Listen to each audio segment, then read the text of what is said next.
प्रणाम। एक विनती है आपसे। कहिए राजन। पिछले कई दिनों से मेरे स्वप्न में मेरे पिताश्री आ रहे हैं।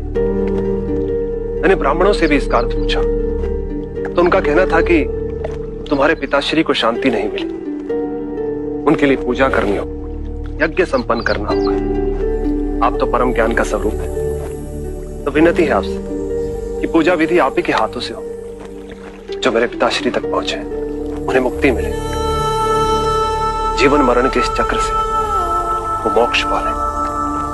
अवश्य राजन। आप मिट्टी के 2 घड़े मंगवाइए, एक में घी भरवाइए और एक घड़े में कंकड़ पत्थर भरवाइए, और उन दोनों घड़ों के मुंह कपड़े से बंधवा दीजिए और उन्हें लेकर नदी के तट पर आइए। मैं वहीं आपकी प्रतीक्षा करूंगा। मैं भी इसका प्रबंध करता हूं महाराज।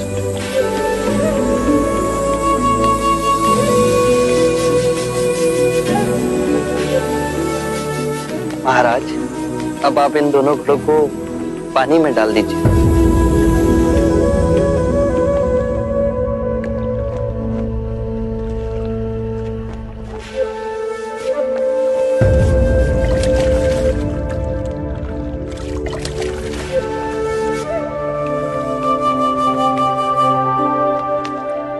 महाराज, अब इन दोनों घड़ों को आप तोड़ दीजिए।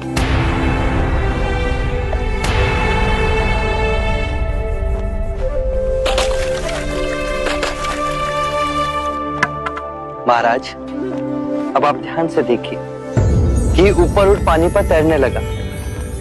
अब बताइए, मेरे या किसी और के पूजा पाठ करने से क्या यह घी नीचे बैठ सकता है? असंभव। ये तो घी का स्वभाव ही नहीं। सत्य कहा आप। उसी प्रकार किसी भी पूजा पाठ, विधि विधान, कर्म कांड के द्वारा पानी के अंदर डूबे हुए कंकड़ पत्थर क्या ऊपर आ तैर सकते हैं? नहीं बुद्ध, ये तो प्रकृति के नियम के विरुद्ध है। तो हम प्रकृति से भिन्न कैसे हुए? हम भी तो प्रकृति का ही रूप है।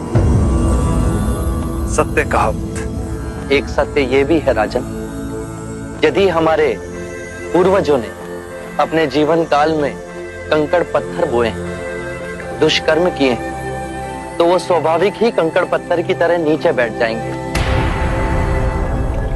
और यदि उन्होंने अपने जीवन काल में सत्कर्म किए हैं, तो स्वाभाविक ही घी की तरह ऊपर आ तैरने लगेंगे। जो बोएंगे वही काटेंगे।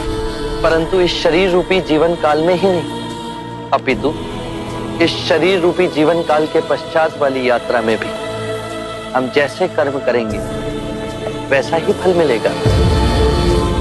अब बताइए, इस प्रकृति के नियम को कोई पूजा पाठ, कर्म कांड, विधि विधान, यज्ञ हवन मिटा सकता है? राजन, मैं भी इसको नहीं बदल सकता। केवल अच्छे कर्म ही मनुष्य की मुक्ति का द्वार खोलेंगे।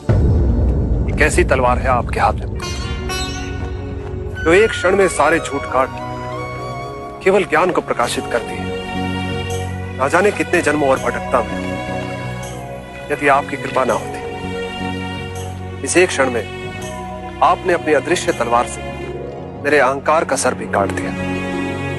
धन्य है प्रभु।